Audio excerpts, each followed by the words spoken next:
దేవుని ఎదుట నిలబడటానికి అనగా నిర్దోషముగాను నిష్కలంకముగాను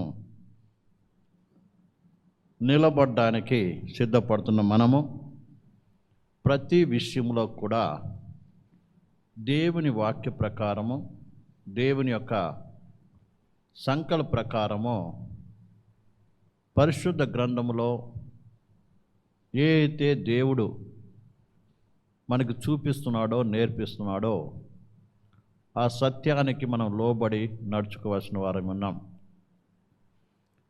అందులో అన్యజనులుగా ఉండి రక్షణ పొందినటువంటి మనము అటు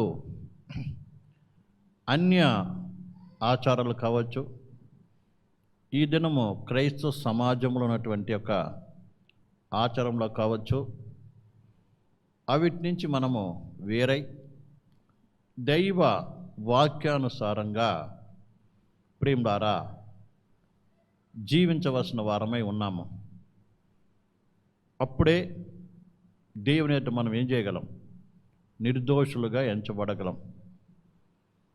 అందుకనే మనం ఈ దినాల్లో పరిశుద్ధ గ్రంథములో దేవుని చిత్త ప్రకారం జరిగినటువంటి యొక్క వివాహము గురించి మనం నేర్చుకుంటూ వస్తున్నాం. అందులో దేవుని ద్వారా జరిగినటువంటి వివాహాలు, ఇక్కడ జరగబోతున్న వివాహం గురించి మనం చూస్తూ వస్తున్నాం. అందులో మొట్టమొదటిది ఆది మానవుడు ఏంటంటే, ఇక్కడ మా పితృడు ఏంటంటే ఆదాము అవ్వ యొక్క వివాహము.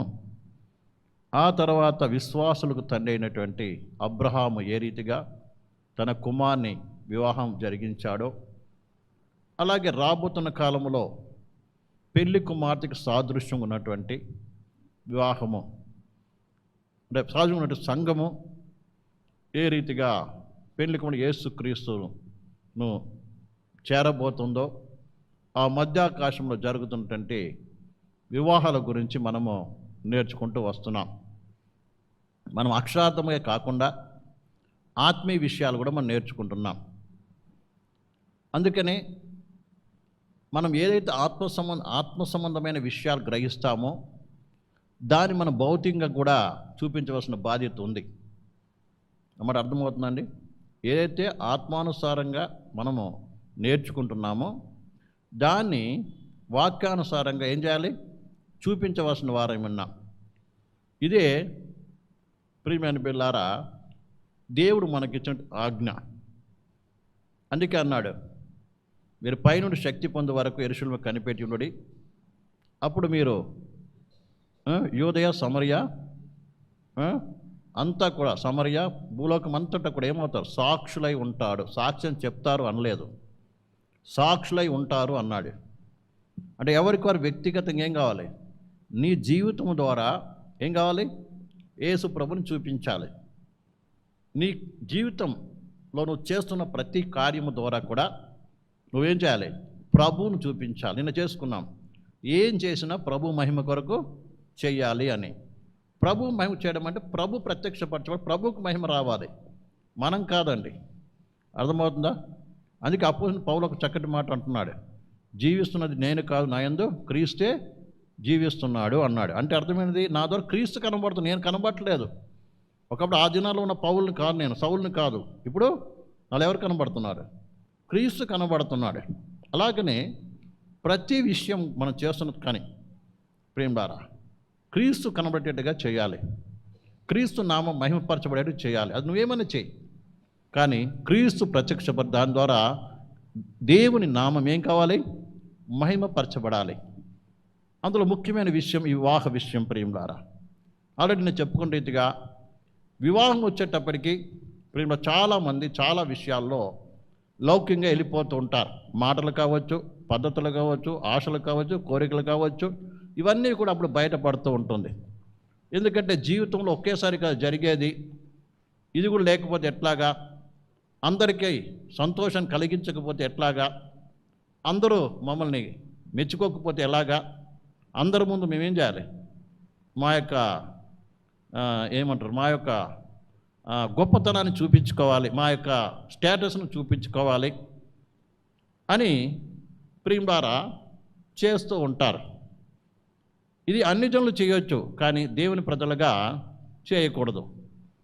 ఎందుకంటే మనం ఎవరము? ఏనాడు నువ్వు బ్యాప్టిజం పొందావో ప్రియమైన బిల్లారా, నువ్వెవరివి? ఆయన సొత్తువి. ఆయన యొక్క ప్రియులారా ఒక సంకల్పం చేత నేనేం చేశాడు? పిలిచాడు. అర్థమవుతుందండి? సంకల్పంతో పిలిచాడు, నిన్ను ఏర్పాటు చేసుకుని తన సొత్తుగా చేసి తన ఇంటివాడిగా చేసుకున్నాడు.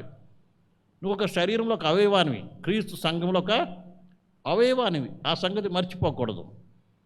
అందుకని ప్రతి విశ్వాసి కూడా ఏ చేసినా ఏం చేయాలి? నా ద్వారా మహిమపరచబడాలి. బహుశా లోకం నేను గౌరవించకపోవచ్చు, లోకం దృష్టిలో నువ్వు తక్కువ కావచ్చు, కానీ ఒక దినమున వాళ్ళందరికీ నిన్ను మెచ్చుకునే దినం కూడా వస్తుంది. ఈ విషయాన్ని బాగా అర్థం చేసుకోవాలండి.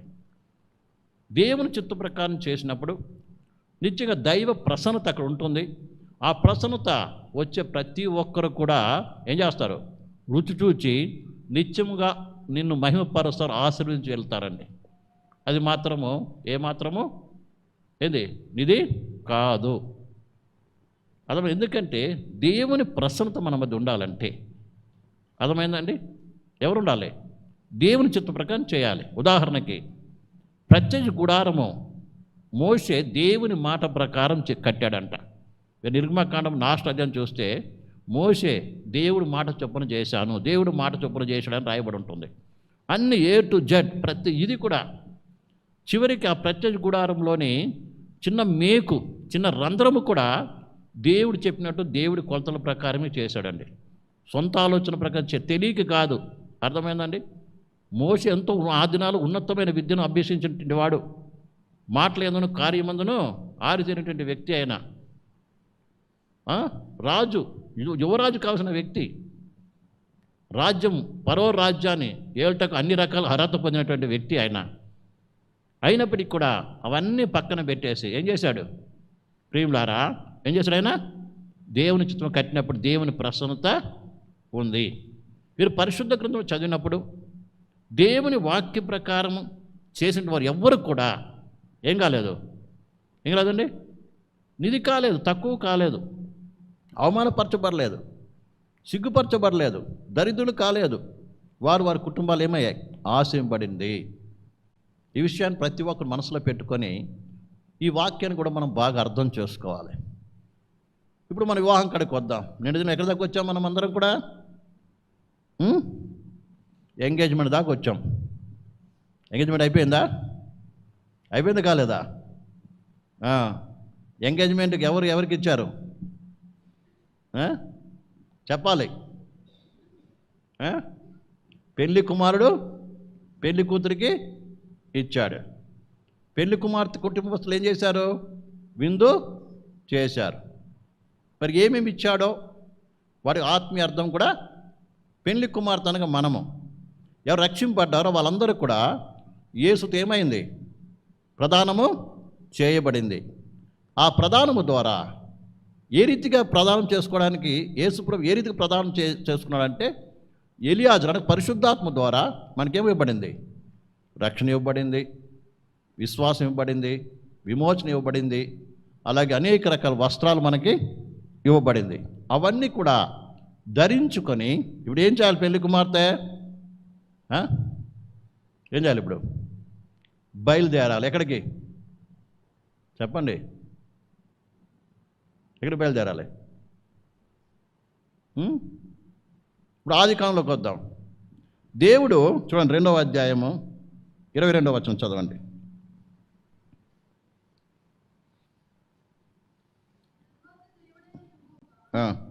తాను ఆదాము నుండి తీసిన ప్రక్కటెముకను స్త్రీనిగా నిర్మించి ఆమెను ఆదాము వద్దకు తీసుకొని వచ్చెను. అప్పుడు ఆదాము ఇట్లనెను. చాలండి. ఇప్పుడు స్త్రీని చేశాడు దేవుడు. స్త్రీని చేసిన తర్వాత ఆదామును అవ్వ దగ్గర తీసుకుపోయాడా? అవ్వను ఆదాము దగ్గర తీసుకొచ్చాడా? చెప్పండి. బైబిల్ ఎప్పుడు చదవనట్టే చూస్తున్నాం మొక్కం. చెప్పండి, గట్టిగా చెప్పండి, నోరు తెరిచి. ఆదామును అవ్వ దగ్గర తీసుకుపోయాడా లేదా అవ్వ ఆదాము దగ్గరికి వచ్చిందా? వినబడుతుందా? నేను ఉర్దూ ఏమైనా మాట్లాడుతున్నానా? చెప్పండి. మీరు లేట్ నేను మాట్లాడే మాటలు లైవ్లో పోతుంది. చెప్పండి. ఆదాము అవ్వ దగ్గరికి పోయాడా? ఆదాము అవ్వ దగ్గరికి తీసుకెళ్ళాడు దేవుడు, లేదా అవ్వను ఆదాము దగ్గర తీసుకెళ్ళాడా? గట్టిగా చెప్పండి. ఆ అవ్వను ఆదాము దగ్గరికి దేవుడు తీసుకెళ్ళాడు. ఆ తర్వాత వివాహం జరిగింది, అంతే కదా? ఇప్పుడు రెబెకా దగ్గరికి వద్దాం. మరి రెబెకా ఇస్సాకు దగ్గరికి పోయిందా? ఇస్సాకు రెబెకా దగ్గరికి వచ్చాడా? ఇస్సాకు దగ్గరికి రెబెకా తీసుకొని పోబడింది. ఎవరి ద్వారా? ఎలియాజరు ద్వారా. ఎలియాజరు పెళ్లి కుమార్తె తరఫున మనిషా, పెళ్లి కొడుకు తరఫున మనిషా? పెళ్లి కుమారుని తరఫున మనిషి, అంతే కదండి? అలాగే ఇప్పుడు సంఘం కాడికి వద్దాం. ఇప్పుడు యేసు ప్రభు మన దగ్గరికి వచ్చి వివాహం చేసుకుంటా, మనల్ని తీసుకుపోయి వివాహం చేసుకుంటాడా?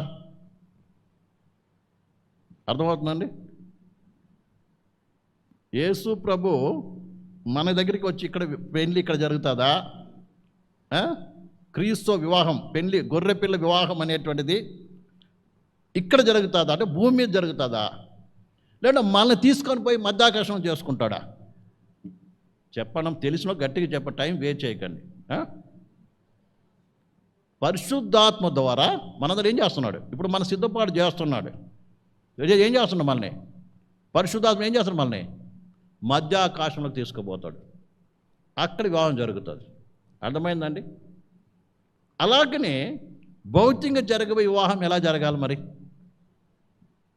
పెళ్లి కూతురు పెళ్లి కొడుకు ఇంటికి పోవాలా, లేకపోతే పెళ్లి కొడుకు పెళ్లి కూతురు ఇంటికి పోవాలా? పెద్దలు చెప్పండి. వాక్య ప్రకారం మీకు ఏ ప్రశ్న ఉన్నా అడగవచ్చు, నో డౌట్, నేను ఇక్కడే ఉంటాం. ఇప్పుడు చదవబడిన వాక్య ప్రకారము, ఇప్పుడు ఒక మన దేవుని బిడ్డలమైతే మనం వాక్య ప్రకారం చేయాలనుకుంటే వివాహము, పెళ్లి కూతుర్ని పెళ్లి కొడుకు దగ్గరికి వెళ్ళాలా, లేదా పెళ్లి కొడుకు పెళ్లి కూతురు ఇంటికి రావాలా? చెప్పండి.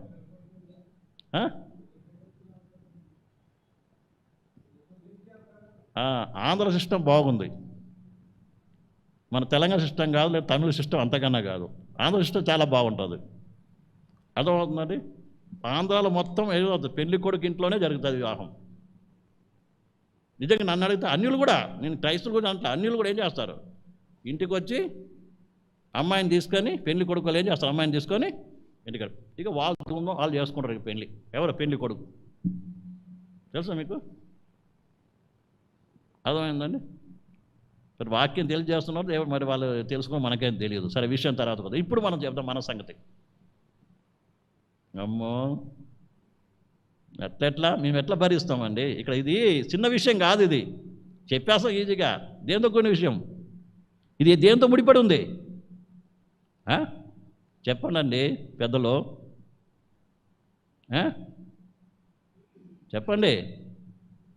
మన దాంట్లో ఏంటంటే ఒక ప్రిస్టేజ్ ఉంది. మేము వలిమీలు ఏంటంటే మేము కావాలి మా అమ్మాయిని తీసుకుని వాళ్ళకి ఇంట్లో ఇస్తామా? అదొకటి ఉంది మనలో. ఉందా లేదా? నిజం చెప్పండి పెద్దలు. కానీ వాక్య ప్రకారం ఏంటిది? వాళ్ళ పద్ధతి కాదు, వీళ్ళ పద్ధతి కాదు. అర్థమైందా? పెళ్లి కుమారుడు తన వారిని వాళ్ళ మనుషుల ద్వారా ఏం చేయాలి? ఉంటారుగా వాళ్ళ బాబాయిలు, మేనమామలు. అర్థమైందా?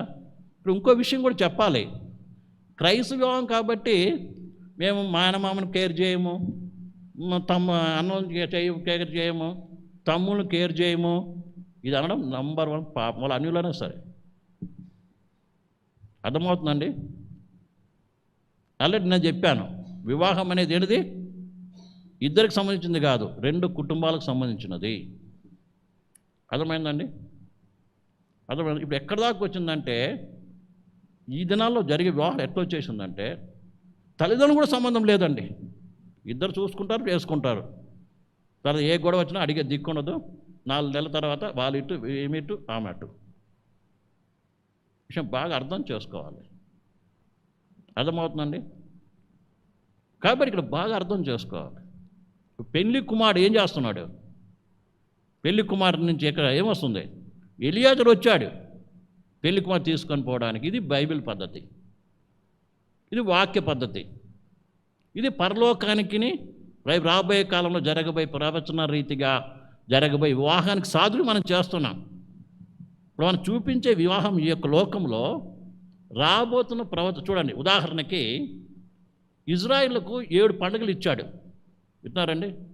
ఇదంతా కూడా ఇజ్రాయెల్ జీవితం జరగబోయే కాలం జరిగేటువంటి కార్యాలు అవన్నీ కూడా. అవన్నీ ప్రవచనాలు, దాని నెరవేర్పు అవన్నీ ఎవరి ప్రవచనైతే చేయవలసినట్టుంది. అది అర్థమవుతుందండి. అలాగే క్రైస్తవ వివాహం అనేటువంటిది రాబోతున్న కాలంలో సంఘానికిని మన ప్రభువైన యేసుక్రీస్తుకిని మధ్య జరగబోయే విందుకు, ఆ యొక్క వివాహ విందుకు చూపిస్తుంది. అర్థమవుతుందండి? బాగా అర్థం చేసుకోవాలి. అందుకనే క్రైస్తవంలో ఏం కావాలి? అబ్బాయి ఏం చేయాలి? అబ్బాయి ఇంటికి అమ్మాయి ఎవరు తీసుకుపోవాలి? వాళ్ళే వచ్చి తీసుకుపోవాలి. ఇది బైబిల్ పద్ధతి. అర్థమవుతుందండి? ఖర్చు కూడా ఎవరు భరించాలి? అవన్నీ పెళ్లి కుమారుడే భరించాలి. అవునా కదా? మెయిన్ బాధ ఎక్కడో కాదు, చేయడం ఈజీ, కానీ దీనికి వస్తుంది అన్నమాట అసలు పరిశానం ఉంటే. అన్నిటికీ సమస్య ఎక్కడ? ఈజీ అయితే కళ్ళు మూసుకొని చేస్తా, ఫ్రీ అయితే, కానీ ఎక్కడ వస్తుంది సమస్య అంతా? డబ్బు. అన్నిటికీ డబ్బులే. అయితే ఇక్కడ మనకు డబ్బు సమస్య కాదు, దేవుని బిడ్డలకు డబ్బు కాదండి. ఏది ముఖ్యం చెప్పండి, ఎవరు తెలిసి? డబ్బే ముఖ్యం అనుకుని చెప్పకండి.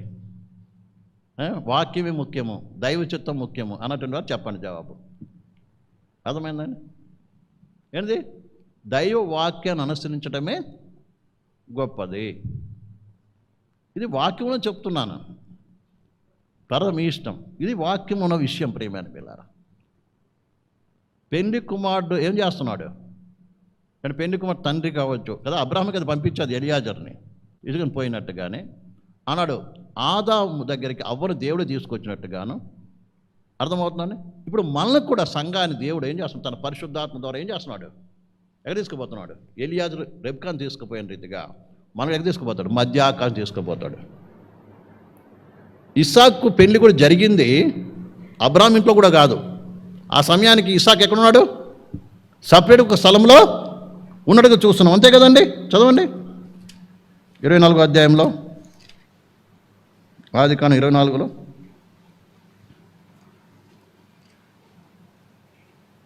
62 చదవండి. లహాయిరోయి మార్గమున వచ్చి దక్షిణ దేశమందు కాపురం ఉండెను. సాయంకాలమున ఇస్సాకు ఎక్కడున్నాడు అండి? అబ్రాహాం దగ్గర సపరేట్ ఎక్కడ ఒక స్థలంలో ఉన్నాడు. అక్కడికి ఏం చేశాడు? ఇస్సాకు ఏం చేశాడు? క్షమించాలి ఎవరైనా, ఎలియాజరు ఏం చేశాడు? అతన్ని తీసుకొని పోయినాడో చూస్తున్నాం. అలాగనే ప్రియమైన సహోదరి సహోదరులారా, దేవుని సంఘమైన మనల్ని పరిశుద్ధాత్మ దేవుడు ఎక్కడ తీసుకుపోతాడు? మధ్యాకాశం తీసుకు, పరలోకంలో కాదు, మధ్యాకాశములో. అర్థమైందండి? ఎక్కడండి? మధ్యాకాశములో. కాబట్టి మనం చూద్దాం ప్రియులారా,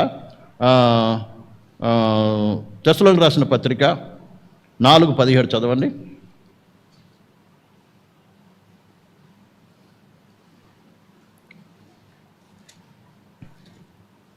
మనకు తెలిసిన వచనమే.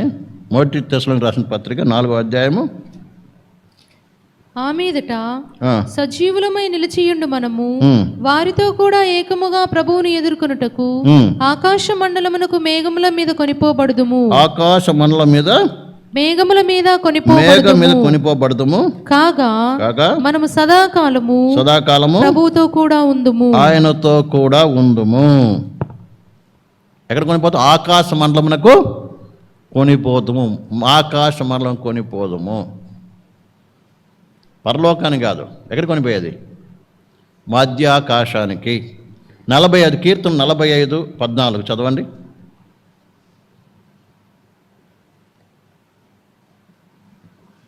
కీర్తనలు 45.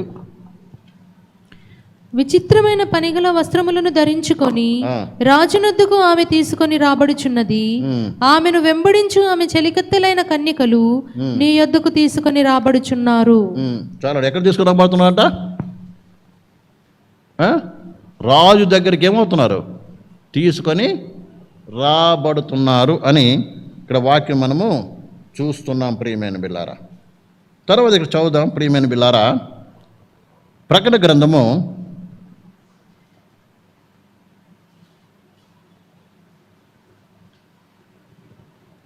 19వ అధ్యాయము 6-7 వచనాలు చదవండి. అప్పుడు గొప్ప జనసమూహపు శబ్దమును, విస్తారమైన జలముల శబ్దమును, బలమైన ఉరుముల శబ్దమును పోలిన ఒక స్వరము, సర్వాధికారియు ప్రభువునగు మన దేవుడు ఏలుచున్నాడు, ఆయనను స్తుతించుడి. గొర్రెపిల్ల వివాహోత్సవ సమయము వచ్చినది, ఆయన భార్య తన్ను తాను సిద్ధపరచుకొని ఉన్నది గనుక మనము సంతోషపడి ఉత్సహించి ఆయనను మహిమపరచదమని చెప్పగా వింటిని. ఏమంట? గొర్రెపిల్ల వివాహ మహోత్సవము సమయం వచ్చి ఉన్నది, ఆయన భార్య తన్ను తాను సిద్ధపరచుకొనుచున్నది గనుక మనం సంతోషపడి ఉత్సహించి ఆయన మహిమపరచదమని చెప్పగా వింటిని. ఏమొచ్చిందంటున్నారు? గొర్రెపిల్ల వివాహ సమయం వచ్చి ఉన్నది. కాబట్టి గొర్రెపిల్ల భార్య ఏమైందంట? తను తాను సిద్ధపరచుకొని ఆయన ఎదుటి వెళ్ళి నిలబడుతుందండి. అర్థమైందా? కాబట్టి అవ్వను దేవుడు ఆదరణకు తీసుకొచ్చిన రీతిగా, అదే రీతిగా అబ్రాహాము సేవకుడు ఏంటంటే ఎలియాజరు ద్వారా రెబెకాను ఎక్కడ తీసుకుపోయింది? పెండ్లి కుమారుడైన ఇస్సాకు దగ్గర తీసుకుపోయినట్టుగానే మనల్ని కూడా పరిశుద్ధాత్మ దేవుడు, ఇప్పుడు మన మధ్య ఎవరున్నారు? ఎలియాజరు ఎవరు? పరిశుద్ధాత్మ దేవుడు ఏం చేయబోతాడు? మనల్ని పెండ్లి కుమారుని యేసుక్రీస్తు దగ్గర తీసుకుపోతున్నాడు. తండ్రి దగ్గరికి కాదు, ఎవరి దగ్గరికి? గొర్రెపిల్ల దగ్గర తీసుకుపోబోతున్నాడు. అర్థమైందండి? ఇది ఎక్కడ జరిగేది? మధ్యాకాశంలో. అక్కడ ఆకాశ మండలం మీదకి కొనిపోబడదుము అని ఇక్కడ దేవుని వాక్యం క్లియర్గా చెప్తుంది. ఇది అర్థమైందండి అందరికీ? తర్వాత 9వ విషయం, ఇప్పుడు 10వ విషయం, పెళ్లి కుమార్తె. అర్థమవుతుందండి? పెళ్లి కుమార్తె దగ్గరికి వెళ్ళినప్పుడు, లేకపోతే ఇస్సాకు ముందర నిలబడినప్పుడు ఏం వేసుకుందంట? ఎవరు? రెబెకా ఏం వేసుకుంది? ముసుగు వేసుకుంది. అంతే కదండి? ఏం వేసుకుంది? ముసుగు వేసుకుంది కదా. మనం కూడా పెళ్లి కుమార్తెకు వచ్చిన ఏం చేసుకొని వస్తారు? పెళ్లి కుమార్తెలో ముసుగు. ముసుగు అంటే మీకు అందరికీ తెలుసా? ముసుగు అంటే ఏంటిది? చెప్పండి అమ్మా. ముసుగు అంటే ఏంటిది? ముసుగు ముఖానిక, తలక? చెప్పండి. ముసుగుకు అర్థం ఏంటిది? రెబెకా వేసుకుంది తలక, ముఖానిక, కానీ మొత్తానిక? నాకేం తెలుసు? అంతేనా? అసలు ఈ ముసుగు అనే సిస్టమ్ ఎట్లా వచ్చింది? ఇది యాక్చువల్గా ఆదిలో, అర్థమవుతుందండి, రోమన్ల ద్వారా, తర్వాత గ్రీకు దేశస్థుల ద్వారా ఆరంభమైనది. వాళ్ళు ఎందుకు వేస్తారంటే, అంటే అందరిలో ఉంది ఈ యొక్క సిస్టము. మెయిన్ అన్ని జనుల్లో ముసుగు. ఇప్పుడు చూడండి, మనే కదా ముసుగు, మార్వడీసు వాళ్ళు వీళ్ళు చాలామంది వేసుకుంటారు వెళ్ళినప్పుడు కదండి. అవునా కదా? ఎందుకు వేసుకుంటారు ముసుగు అంటే, దురాత్మ పట్టకుండా. అర్థమైందా? పెళ్లి కుమార్తెను దురాత్మ పట్టకుండా ముసుగు వేసుకునే వాళ్ళు ఆ దినాల్లో. అర్థమైందా? మెయిన్ అది. ఆ ముసుగేంటిది? మొత్తం ముఖానికి మొత్తం వేసుకునేవాళ్ళు. మనం వేలు అంటాం కానీ వేలు కూడా సరైనది కాదు, అంతా కనబడుతుంది, మొత్తం కనబడుతుంది. అక్కడ ముసుగు కనబడకుండా ఉండేది ఏముంది? అర్థమైందండి? ఎందుకు వేసుకుంటారు? ఏం కనబడకుండా, దురాత్మలు పట్టకుండా. ఇప్పుడు హైందువుల్లో కూడా, లేదు మన దాంట్లో కూడా పెళ్ళి అవుతుంటే ఒక 2 రోజుల ముందు 3 రోజులు కదా ఏదో ఇక వాళ్ళని ఏం చేస్తారు, జాగ్రత్త చేతికి ఒక కత్తి ఇస్తారు, ఏదో ఇది చేంజ్ దెయ్యం పట్టుకుంటా కదా ఏవో చేస్తారు, పని జాగ్రత్త ఒకరు వెనకనే ఉంటారు ఇక, ఎందుకంటే దెయ్యం పట్టుకుంటుందని. అలాగే అన్ని జనులు అందరిలో కూడా ఉంది ఇది సిస్టమ్. అలాగే పూర్వకాలంలో రోమియులు, గ్రీక్ జేసస్లు వీళ్ళందరూ గ్రీక్ అందరూ కూడా ఏం చేసేవాళ్ళు, దాని కొరకు వేసుకునేవాళ్ళు. రాను రానది ఏమైందంటే అది పరిశుద్ధతకు పరిచర్యకు సూచనగా అయిపోయింది. అంటే ఈ అమ్మాయి చాలా పవిత్రురాలు, ఈమె చాలా దీనురాలు, ఈమె పరిచర్య చేసేరాలు అని తెలియపరచడానికి అలా మార్చేశారు దాన్ని. అర్థమైందండి? అలాగా వేలు వచ్చింది.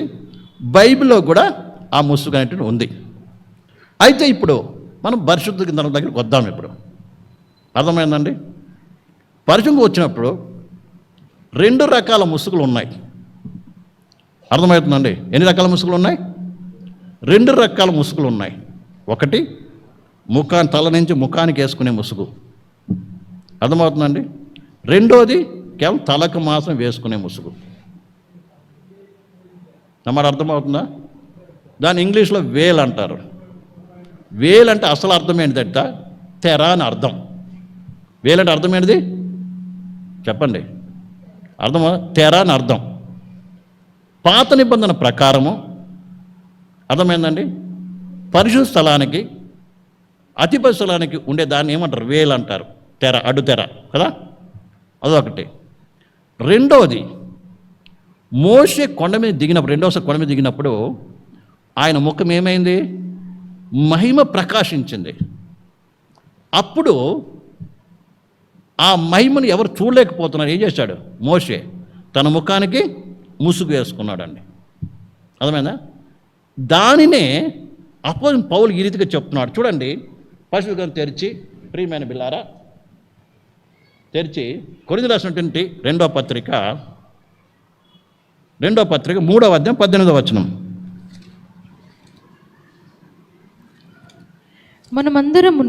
మనమందరము ముసుగులేని ముఖముతో ప్రభువు యొక్క మహిమను అద్దము వలె ప్రతిఫలింపజేయుచు మహిమ నుండి అధిక మహిమను పొందుచు ప్రభువుకు ఆత్మ చేత ఆ పోలికగానే మార్చబడుచున్నాము. అలాగే 12వ వచనం కూడా చదవమ్మా. తగ్గిపోవచ్చున్న మహిమ యొక్క అంతమును ఇశ్రాయేలీయులు తేరి చూడకుండునట్లు మోషే తన ముఖము మీద ముసుగు వేసుకొనెను. మేమట్లు చేయక ఇట్టి నిరీక్షణ గల వారమై బహుధైర్యముగా మాట్లాడుచున్నాము. 15వ వచనం చదవమ్మా. నేటి వరకును మోషే గ్రంథము వారు చదువునప్పుడెల్లా ముసుగు వారి హృదయముల మీదనున్నది, కానీ వారి హృదయము ప్రభువు వైపునకు ఎప్పుడు తిరుగును అప్పుడు ముసుగు తీసివేయబడును. చాలండి. ఇక్కడ మోషే ముసుగు గురించి చెప్తున్నాడండి పౌలు. అయితే పాత నిబంధన కాలములో ధర్మశాస్త్రములో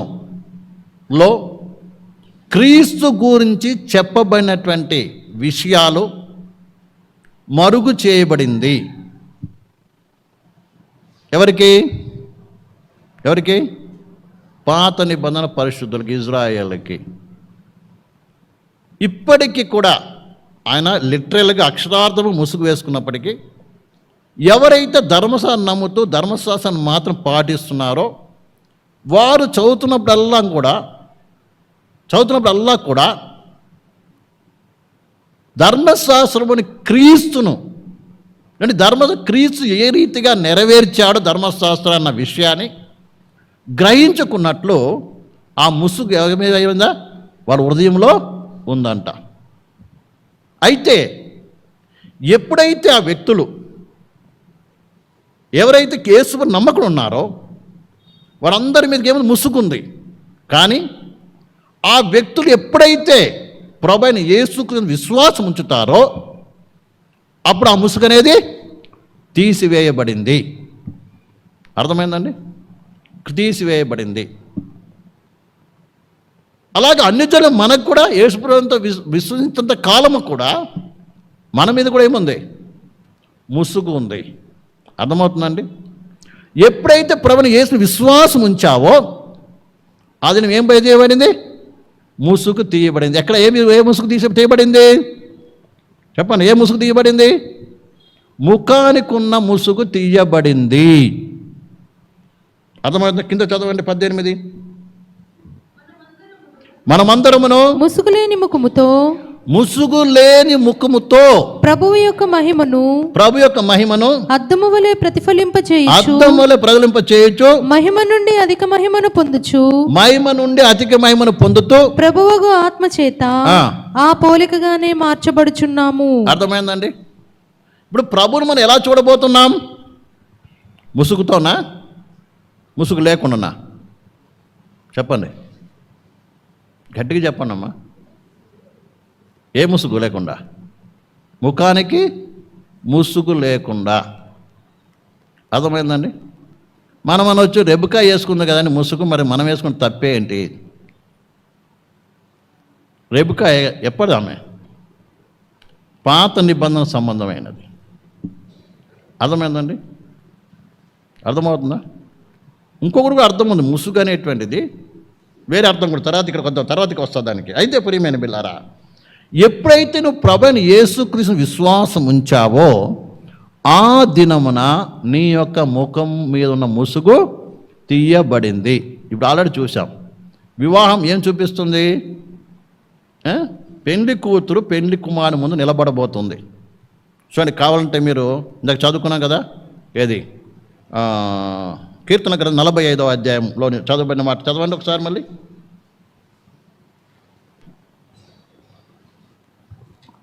45. విచిత్రమైన పనిగల వస్త్రములను ధరించుకొని రాజునొద్దకు ఆమె తీసుకొని రాబడుతుంది. ఆమెను వెంబడించు ఆమె చెలికత్తెలైన కన్యకలు నీ యొద్దకు తీసుకొని రాబడుచున్నారు. ఉత్సాహ సంతోషములతో వారు వచ్చుచున్నారు. చదవమ్మా. అంతఃపురములో నుండు రాజకుమార్తె కేవలము మహిమ గలది. ఆమె వస్త్రము బంగారు బుట్టా పని చేసినది. విచిత్రమైన పనిగల వస్త్రములను ధరించుకొని. ఒక్క నిమిషం.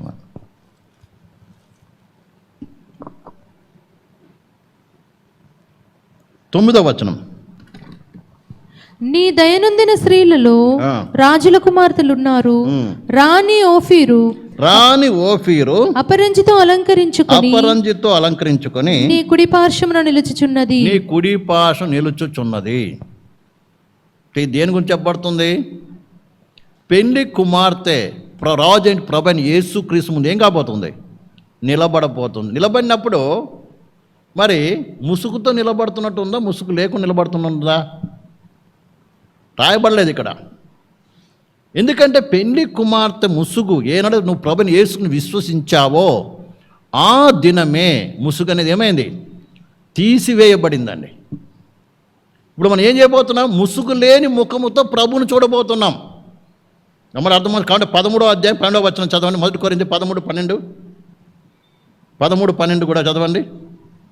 1 కొరింథీ 13:12. ఇప్పుడు అద్దములో చూచినట్టు సూచనగా చూచుచున్నాము, అప్పుడు ముఖాముఖిగా చూతుము. ఎప్పుడు ముఖాముఖిగా చూస్తాము? ముసుగు అక్కడ పోయిన తర్వాత తీస్తాడా, ఇక్కడ తీయబడిందా? మనకి ఆలోచిస్తున్నారా? దేవుడు ఇక్కడే తీసేశాడు మన ముసుగు. అక్కడ పోయిన తర్వాత చేయబడుతుందా? మరి మనం పాటించేది కరెక్టేనా వాక్యానుసారంగా? ఆలోచించండి, కరెక్టేనా కదా? అవునంటే అవునని చెప్పండి, కాదంటే కాదని చెప్పండి. ఆలోచించండి. మీరు ప్రశ్న అడగడానికి పూర్తి హక్కులు ఉన్నాయి. అర్థమైందండి?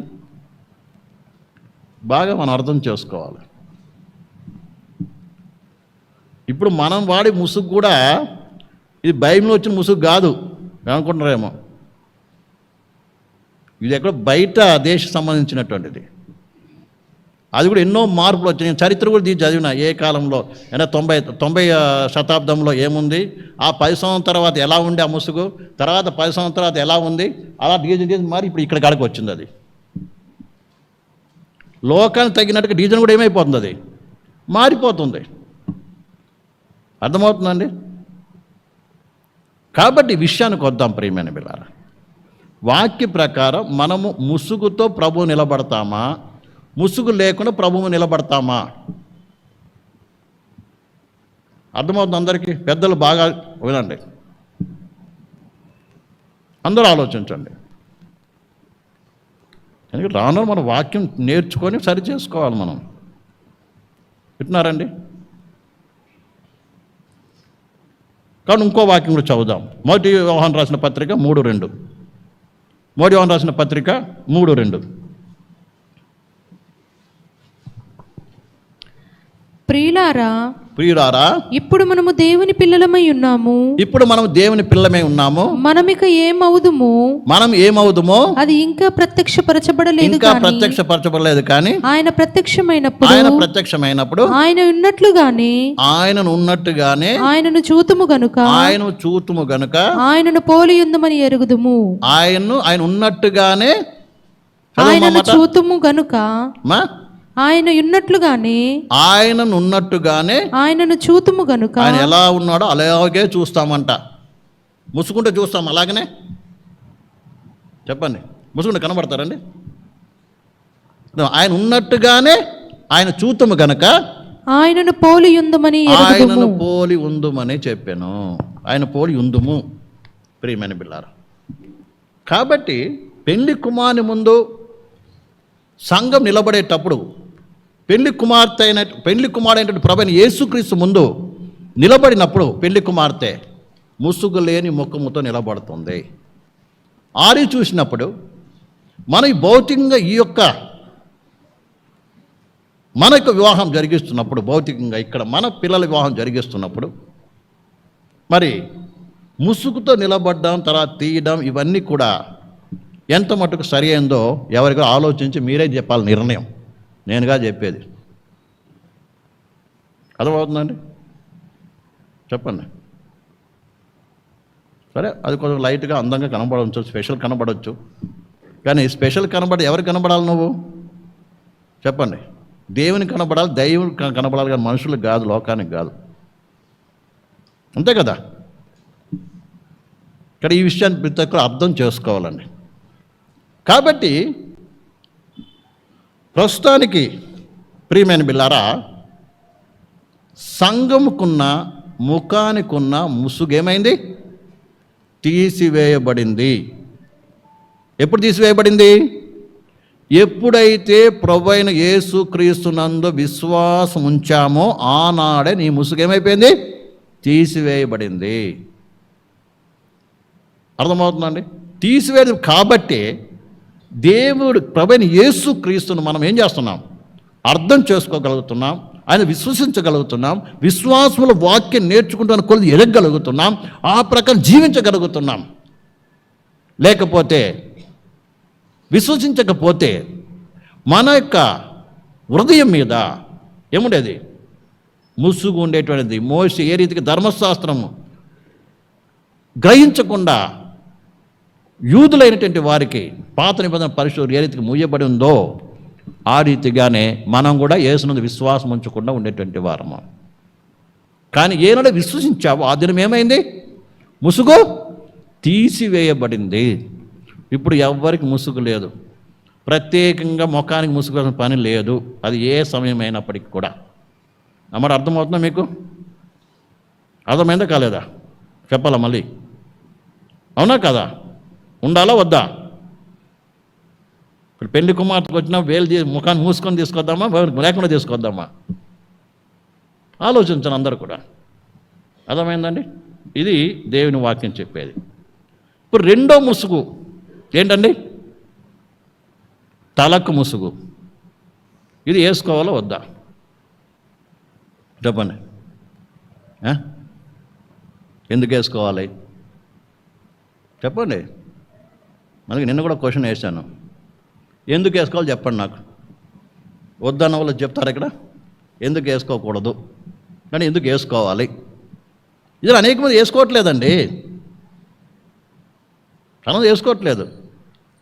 మనం కూడా ఏం చేస్తాం, సగం సగం వేసుకుంటారు చాలామంది. తెలుగుగా ఏమవుతారు, పట్టించుకోం దాని గురించి ఎక్కువగా. సగం వేసుకుంటాం. మరి కొంతమంది ఏంటంటే వేస్తారు కానీ ఎంటికలు అన్నీ కనబడతాయి. అది కూడా స్టైల్ డిజైన్ దానికి ఒక స్పెషల్ వచ్చేసింది కదా. ఆ ముసుగు కూడా ఏంటిదంట, ఏమొచ్చిందమ్మా? అది కూడా దేనికి? ఆ వేసుకునేట ఏమంటారు దాన్ని, మీరు అంటారు కదా, ఏదో అంటారు కదా. ఆ క్లాత్ కూడా కాస్ట్లీవి. అది కూడా దాంతో కూడా ఏం చేయాలి మనం? మన గొప్పతనం చూపించుకోవాలి, మన స్టైల్ ఎంట్రికలు చూపించుకోవాలి. తర్వాత ఇంకేంది, నేను మొత్తానికి ఏదో వేసుకున్నామంటే వేసుకున్నాం, ఇక్కడ దాకా కొంతమంది, ఇక్కడ దాకా కొంతమంది. అర్థమవుతుందండి? కొంతమంది ప్రార్థన చేసేటప్పుడు ఇక ఆత్మలు నీకు అంటారు కాదు, ఎక్కడ ఉంటుంది, వీళ్ళు ఎక్కడ ఉంటారో తెలియదు. బాగా అర్థం చేసుకోవాలి. బాగా వినండి, చూడండి, మనం చదువుదాం, ఆ విషయంకి వద్దాం. అది చెప్పిన తర్వాత నేను ముగిస్తాను.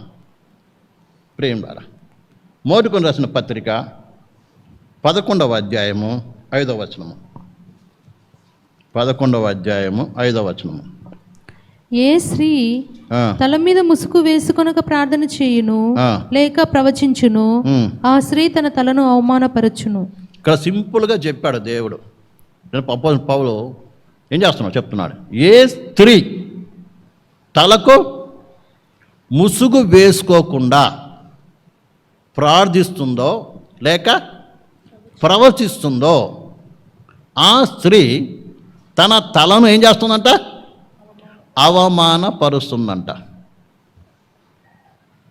ఇక్కడ ఇంకో లోతైన సత్యాన్ని గ్రహించిన వాళ్ళు చాలామంది ఉన్నారు. అదేంటిదంటే కేవలం ప్రార్థన చేసేటప్పుడు ఏమన్నాడు, ప్రవచించేటప్పుడు మాత్రం వేసుకోమన్నాడు. కాబట్టి మేము ప్రార్థన చేసేటప్పుడు ముసుగు వేసేటప్పుడు అయింది ఏమంటారు అక్కడ, ప్రవచనం మాత్రం వేసుకుంటాం, మిగతా వాక్యం చెప్పేటప్పుడు మాత్రం బ్రహ్మాండంగా మేము ఏం చేస్తాం, ముసుగు వేసుకుని మా స్టైల్ ఎంట్రికలు అన్నీ మాకు మంచిగా కనబడాలి, అన్నీ కనబడాలి. కాబట్టి మంచిగా ఏం చేస్తాం, వేసుకోకూడదని. అలా పాటించే వాళ్ళు కూడా చాలామంది ఉన్నారు. అయితే మన లోతుగా దేవుని వాక్యం చెప్తుందంటే ఎందుకు ఇక్కడ అన్నాడు, జలను అవమానపరుస్తుంది అంటున్నాడు. ముసుగు లేకపోతే ఏంటంట, ప్రార్థన చేసినప్పుడు ప్రవచించినా కూడా ఏంటి, తలను అవమానపరుస్తుంది. ఎందుకు? కిందికి 4వ వచనం నుంచి చదవండి. 4వ వచనం చదవనమ్మా. 3 నుంచి చదవండి. ప్రతి పురుషునికి శిరస్సు క్రీస్తనియు, ప్రతి పురుషునికి శిరస్సు క్రీస్తనియు, స్త్రీకి శిరస్సు పురుషుడనియు, స్త్రీకి శిరస్సు పురుషుడనియు, క్రీస్తునకు శిరస్సు దేవుడనియు మీరు తెలుసుకొనవలెనని కోరుచున్నాను. చాలండి. తర్వాత కింద 7వ వచనం చదవండి. పురుషుడైతే దేవుని పోలికయు మహిమయునై ఉన్నాడు గనుక తల మీద ముసుగు వేసుకొనకూడదు గాని స్త్రీ పురుషుని మహిమయై ఉన్నది. ఏలయనగా స్త్రీ పురుషుని నుండి కలిగినే గాని పురుషుడు స్త్రీ నుండి కలగలేదు. ఇక్కడ చెప్తున్నాడు ఎందుకు ముసుగు వేసుకొనకూడదు అని. ఇక్కడ ముగ్గురిని చెప్తున్నాడు. ఒకటి దేవుడు, తర్వాత పురుషుడు, స్త్రీ. అర్థమవుతుందండి? ముగ్గురు గురించి చెప్తున్నాడు. వింటున్నారా అందరు కూడా? ఎందుకు ముసుగు వేసుకోవాలి అన్నటువంటిది గురించి ఇక్కడ ఉదాహరణ చెప్తున్నా, ముగ్గురు గురించి చెప్తున్నాడు. అర్థమైందా? ముందు అర్థమైందండి, దేవుని యొక్క మహిమ పోలిక ఎవరై ఉన్నారు? పురుషుడై ఉన్నాడంట. అర్థమవుతుందండి? తర్వాత పురుషుని యొక్క మహిమ ఎవరు? స్త్రీ అయి ఉంది. అర్థమవుతుందండి? ఇప్పుడు దేవుడే సకల మహిమకు అన్నిటికీ పాత్రుడండి అన్నమాట. అర్థమైందా? అన్నిటికీ యోగ్యుడెవరు? దేవుడు. ఉదాహరణ నేను పురుషుడు అనుకుందాం. ఇప్పుడు నేను ఏమై ఉన్నాను? దేవుని పోలిక, దేవుని యొక్క మహిమై ఉన్నాను. నా ద్వారా ఎవరు కనబడాలి? దేవుడు కనబడాలి, దేవుడు మహిమపరచబడాలి, దేవుని మహిమ లోకంలో ప్రచురపరచబడాలి. అర్థమవుతుందండి? నేనెవరిని? నా యొక్క మహిమ ఎవరు? ఉదాహరణకి స్త్రీ, నా భార్య అనుకుందాం. అర్థమైందండి? నేనెవరిని? మనిషిని. నా మహిమ, నాకు మనిషి యొక్క మహిమ, మనిషి గొప్పతనము ఏమీ చూపించిన అవసరము లేదు అని అర్థం. అందుకని స్త్రీ ఏం చేయాలి? ఎందుకంటే నా యొక్క మహిమ స్త్రీ ఎవరు? స్త్రీ, లేకుండా నా భార్య. అలా అంటే మనిషి యొక్క మహిమ ఈ లోకంలో చూపించే కొరకు కాదు. నా మాట అర్థమవుతుందండి? అర్థమైంది కాలేదా? దేవుడు తన యొక్క మహిమగా, తన పోలిక, తన మహిమగా ఎవరు సృష్టించాడు? మనిషిని సృష్టించాడు. కాబట్టి నేనేం చేయాలి? పురుషుడుగా దేవుని యొక్క మహిమను ఏం చేయాలి? ఈ లోకంలో కనుపరచాలి, ప్రత్యక్షపరచాలి. అందుకని ముసుగు వేసుకోవడానికి వీలు లేదు. ఆ మహిమ కనబడకుండానే మోషే ఏం చేశాడు? వేసుకుని మొత్తం కప్పేసుకున్నాడు. అర్థమవుతుందండి? అయితే నా భార్య లేదా స్త్రీ ఏం చేయకూడదు? మనిషి యొక్క మహిమను ఈ లోకంలో చూపించకూడదు. నువ్వు ఒకవేళ ముసుగు వేసుకోకుండా నువ్వు ఒకవేళ ప్రార్థించినా, ఒక విశ్వాసైన స్త్రీ కావచ్చు, ఒక సేవకురాలు కావచ్చు, ఎవరైనా కావచ్చు, ముసుగు వేసుకోకుండా నువ్వు దేవుని సన్నిధిలో ఉన్నట్లయితే నిత్యముగా నువ్వేం చేసినట్టు? మనుషులను ఘనపరుస్తున్నట్టు, మనిషిని మహిమపరుస్తున్నట్టు, మనిషిని గొప్ప చేస్తున్నట్టు. అలా చేసినప్పుడు దేవుని యొక్క కోపం మనిషి మీదకి వస్తుంది. అందుకే దేవుడు ఒక ఎక్కటి మాట అన్నాడు కదండి, నాకు చెందవలసిన మహిమను మన ఎవరికి పోనిచ్చివాడు కాదు అన్నాడు. ఎప్పుడైతే దేవునికి చెందవలసిన మహిమను ప్రియులారా మనుషుడు పొందాలని చూస్తాడో, తన పేరు కావచ్చు, తన యొక్క అందం కావచ్చు, తన సౌందర్యం కావచ్చు, ఏదైనా కావచ్చు, తన గొప్పతనం చూపించుకోవాలని చూస్తాడో అప్పుడు దేవుని కోపం, దేవుని ఉగ్రత అనేది వస్తుంది. అందుకని దాన్ని ఏం చేయకూడదు? చూపిన వీలేదు. దానికి సాదృశ్యముగానే స్త్రీ అనేది ఏం చేయాలి? తలకు ముసుగు వేసుకోవాలి. అంటే వెంట్రులు కనబడకుండా వేసుకోవాలి. ముఖానికి కొంతమంది మొత్తం మూసేసుకుంటారు చర్చికి వచ్చిన తర్వాత. లోపల నిద్రపోతున్నారో తెలియదు, ఏం చేస్తున్నారో తెలియదు కొంతమంది. అర్థమవుతుందండి? అది కాదు. ఎక్కడికి వెళ్ళాలి? ఒకవేళ ఇష్టం లేకపోతే ఒకటే మాట అన్నాడు. ఏమన్నాడు పాపం పాలు? ఏం చేయాలి? కటింగ్ చేసుకోండి. ఇప్పుడైతే లేటెస్ట్ కటింగ్లో వచ్చిందిగా, అలాంటి చేసుకోండి లేకుంటే. అర్థమైందండి? కాబట్టి ఈ విషయానికి వద్దాం ప్రియులారా. ఇది అసలు ముసుగు యొక్క, అవునా కదా? ఏ డౌట్ ఉంది ఏమన్నా? అది చదివి మొత్తం 11 నుంచి మనము 16 వరకు చదివినట్లయితే ఇదే విషయం మనకు రాయబడింది. కరెక్ట్గా చెప్తున్నాం అన్ని విషయాలు. అర్థమవుతుందా? కాబట్టి అందుకని ఏముండాలి? తల మీద ఏముండాలి? ముసుగు ఉండాలి అని దేవుని వాక్యము హెచ్చరిక చేస్తున్నట్టు మనం చూస్తున్నాం. తర్వాత అది ప్రియులారా. కాబట్టి ఈ విషయం మనందరం కూడా బాగా అర్థం చేస్తాం. 11:5 కూడా చదవండి. 11:5 చదివారా ఇప్పుడు? మరొకసారి చదవండి. ఏ స్త్రీ తల మీద ముసుగు వేసుకొనక ప్రార్థన చేయును లేక ప్రవచించును, ఆ స్త్రీ తన తలను అవమానపరచును. అర్థమైందండి? అందుకనే దేవుని సన్నిధికి వచ్చేటప్పుడు ఏం చేయాలి? కంపల్సరీ ముసుగు ధరించాలి. అలాగే ముసుగు పడిపోకుండా చూసుకోవాలి. అందుకే పరిశుద్ధులు చెప్తారు, అవసరమైతే పిన్నులు పెట్టుకోండి, లేకుంటే కట్టుకోండి గట్టిగా. అర్థమవుతుందండి? నువ్వు ఆత్మ ఆనందించేటప్పుడు కూడా జాగ్రత్తగా ఉండాలి. ఎందుకంటే దేవుని సన్నిధిలో ఉన్నావు, దేవునికి మహిమకు రావాలి నువ్వు. అర్థమైందండి? ఎందుకంటే ఆత్మను ఆనందించడం మాత్రాన నిన్ను మర్చిపోయే పరిస్థితి లేదు. ఎందుకంటే వాక్యం చెప్తుంది ప్రవక్తల ఆత్మలు ప్రవక్తల స్వాధీనం ఉన్నాయని. అందుకే నీ మట్టు కూడా జాగ్రత్తగా ఉండాలి. ఆత్మ ఆనందిస్తున్నప్పుడు కానీ, చప్పట్లు కొడుతున్నప్పుడు కానీ, ఆరాధన చేస్తున్నప్పుడు కానీ ఏం చేయాలి? ఫుల్ నీ శరీరం కవరింగ్లో ఉండాలి, ముఖం కాదు. ఇది ఈ వాక్యం ఉన్నటువంటి విషయం. అందుకనే ప్రియులారా ఏముంటుంది? పెళ్లి కుమార్తె కూడా ఎలా రావాలి? ఈ ముసుగుతో రావాలి. అంటే ఆల్రెడీ ముసుగు తీసివేయబడింది. తీసివేయబడిన ముసుగు, ముఖానికి వేయబడినట్టు ముసుగు తీసివేయబడిన తర్వాత మళ్ళీ ముఖానికి వేసుకునే అవసరత లేదు. ఎందుకంటే మనము ఏం చేయబోతున్నాం? ముఖాముఖిగా ప్రభువుని చూడబోతున్నాం. అర్థమైందండి? ముఖాముఖి ఏం చేయబోతున్నాం? మనం ప్రభుని విశ్వసించాం. ఎప్పుడే విశ్వసించి ఆ దినమే మన ముఖానికి ఉన్న ముసుగు ఇప్పుడేం ప్రభువుని చూస్తున్నాం. మనం అంతరంగం ముసుగుపోయింది, అన్ని ముసుగులు పోయినాయి. కాబట్టి కొత్త నిమిష సంఘం కేవలం భౌతికంగా ఉన్నప్పుడు స్త్రీలు అనేటువంటి వారు ఏం చేయాలి? కంపల్సరీ ముసుగు వేసుకోవాలన్నది దేవుని యొక్క వాక్యం సెలవిస్తుంది. చివరికి అంటున్నాడు 15వ వచనంలో, చదవండి 15, 16. స్త్రీకి తన తల వెంట్రుకలు పైట చెంగుగా ఇయ్యబడిన గనుక ఆమె తల వెంట్రుకలు పెంచుకొనుటకు ఆమెకు ఘనము.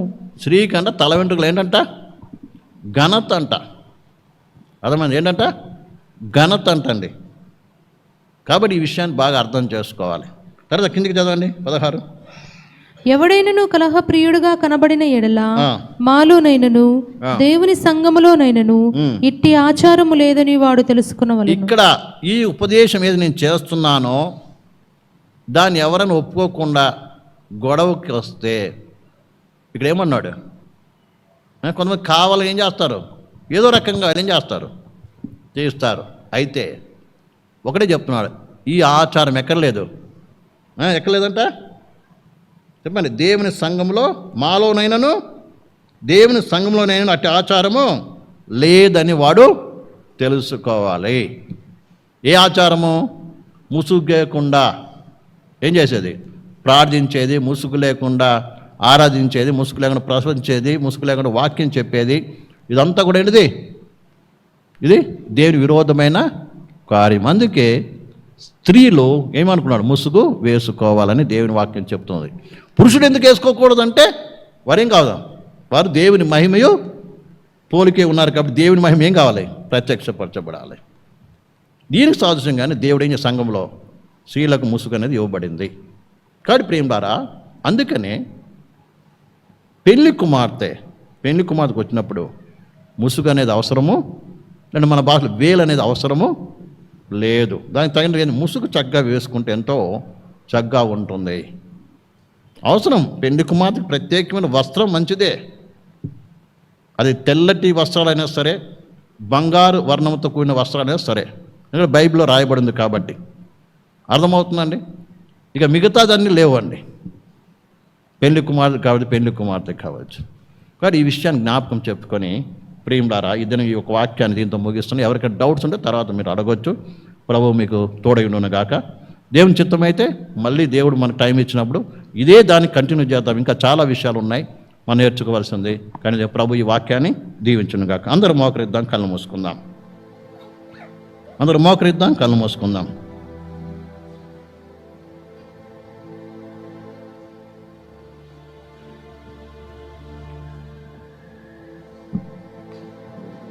అందరూ మోకరిద్దాం, కళ్ళు మూసుకుందాం. దేవుని వాక్యం విన్న ప్రియ సహోదరి సహోదరుడా, ఈ రాత్రికాల సమయంలో దేవుని వాక్యంలో ఉన్నటువంటి సత్యాన్ని, ముఖ్యంగా వివాహ విషయాల్లో ఉన్నటువంటి అన్ని ఆచారాలను గురించి మనం నేర్చుకుంటూ వస్తున్నాం. అవును, దేవుడు మనకి స్పష్టంగా తన వాక్యంలో మనకు రాసి ఇచ్చాడు. పరిశుద్ధతలో పరిపూర్ణ అవ్వాలని ఆశపడుతున్న మనము దేవుని వాక్యానుసారంగా మన జీవితాన్ని, మన సంఘాన్ని, మన కుటుంబాన్ని కట్టుకోవాలని ఆశపడుతున్న మన జీవితంలో ప్రియమైన బిడ్డలారా, ఈ పద్ధతిలో మనము ముందుకు సాగవలసిన వారం విన్నాం. ఆయన రాకడ పర్యంతం కూడా, మన నిలబడవంతం కూడా మన అనుదిన జీవితంలో ఉన్నటువంటి లోపాలను మనం సరిచేసుకోవాల్సిన వారం విన్నాం. ఎందుకనగా ఎవరైతే దేవుని మాట చొప్పున, దేవుని చిత్తం చొప్పున చేస్తారో వారే నిరంతరం జీవిస్తారని దేవుని వాక్యం చెప్తుంది. ప్రియమైన బిల్లారా, మనమందరం కూడా లోకం నుంచి వేరు చేయబడిన వారము కాబట్టి లోకం మరి అనుసరించడానికి వీలు లేదు. హల్లెలూయా, ప్రైజ్ ది లార్డ్. తెలియనంత కాలం మనం చేస్తూ వచ్చాం. కానీ ఎప్పుడైతే దేవుని వాక్యము మన ముందుకు వచ్చిందో, ఆ వాక్యానికి నువ్వు లోబడినట్లయితే ధన్యుడవు, ధన్యురాలవి. ప్రియమైన బిడ్డలారా, ఈ విషయాన్ని మనం బాగా అర్థం చేసుకొని దేవుని వాక్య ప్రకారం జీవించడానికి మనం అప్పగించుకుందాం. Hallelujah, praise the Lord, praise the Lord, praise the Lord, praise the Lord, praise the Lord, praise the Lord, praise the Lord, praise the Lord. Hallelujah, hallelujah. Thank you Jesus, thank you Lord. Hallelujah. పరిశుద్ధుడా స్తోత్రం, పరిశుద్ధుడా స్తోత్రం, పరిశుద్ధ దైవమా స్తోత్రం, పరిశుద్ధమైన తండ్రి నీకు స్తోత్రం, పరిశుద్ధమైన దైవమా నీకు స్తోత్రం, పవిత్ర దైవమా నీకు స్తోత్రం, సర్వశక్తి గల దైవమా నీకు స్తుతులు, పరిశుద్ధ దైవమా నీకు స్తుతులు, పరిశుద్ధ దైవమా నీకు స్తుతులు, పరిశుద్ధ దైవమా నీకు స్తుతులు, పరిశుద్ధ దైవమా నీకు స్తుతులు, జీవముల తండ్రి నీకు స్తోత్రం, సర్వశక్తి గల దైవమా నీకు స్తోత్రం, మహోన్నతుడైన తండ్రి నీకు స్తుతులు, సజీవుడైన దైవమా నీకు స్తోత్రం, స్తోత్రం, స్తోత్రం. దేవుని వాక్యం మనకు అప్పగించుకుందాం. Hallelujah. Thank you Jesus, thank you Lord, thank you Lord. ఈ సమయంలో పాస్టర్ ఉత్తరయ్య గారు వచ్చి నడిపించి ప్రార్థన చేసి ఆశీర్వాదం ఇస్తారు.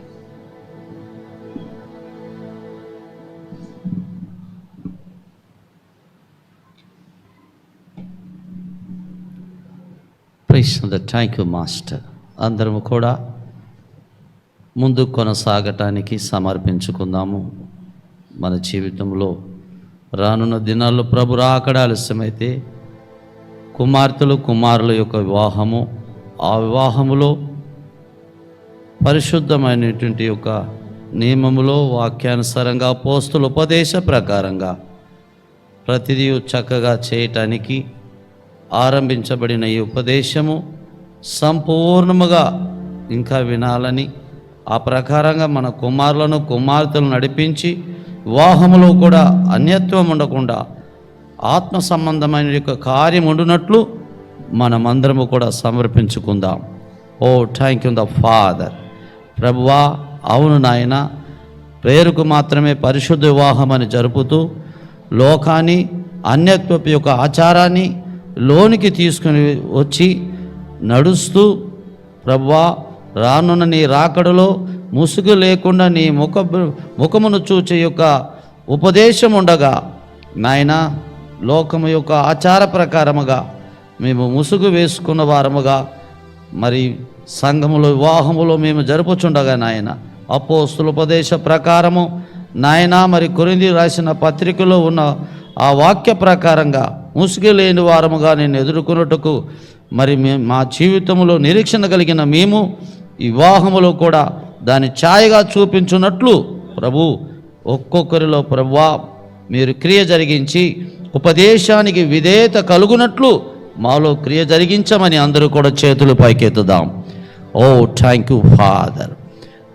వివాహము చేసుకోబోయే యొక్క యవన కుమార్తెలు కావచ్చు, కుమారులు కావచ్చు, పిల్లలు కలిగిన తల్లిదండ్రులు కావచ్చు, చేతులెత్తి అవునాయన, మీరు అపోస్తుల ద్వారా ఏదైతే రక్షించబడిన నీ సంఘానికి ప్రభువా నేర్పించి ఉన్నారో దానికి మేము లోబడి నడిచి మేము ప్రకాశించున్నట్లు, అన్యత్వం మాలో ప్రవేశించకుండా, అన్య అగ్ని మాలో ప్రవేశించకుండా ప్రభువా మీ ఉపదేశం అనే యొక్క సత్యాన్ని కొనసాగించడానికి కృపదాయి చేయమని రెండు చేతులైతే దేవునికి స్తోత్రం చెల్లిద్దాం.